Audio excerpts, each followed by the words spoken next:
Og maghinay-hinay na tag-aginod mga ma'am and sir kay gusto sila mo hapit og mati. Didto man minangagi sa Katiil padulong dire.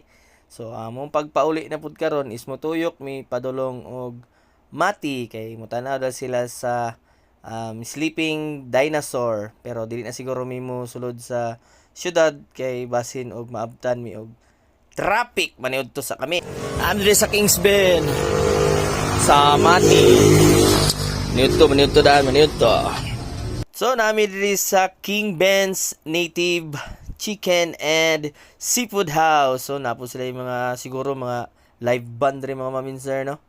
So, nindot po ang lugar. Kay graba ang, ang salog. Medyo wapo po og mga lamisa, kahoy, tanan, ang ambient niya. Mo nilahang, hugasanan sa kamot. Then apo ko nakita ang flower horn pas nang gupuha. Nindot pud kay siya mga ma'am and sir. Yan mo na iyang palibot.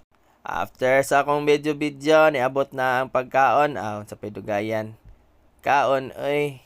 Gutom kayo anchoy. Birahe diya choy. Peter bang layo pa sa biyahe. Napakasmate. Pila pa ka oras? 3 hours pa siguro. 3 to 4 hours imong bihon choy. Kaon diya og sakto choy. Puslan man.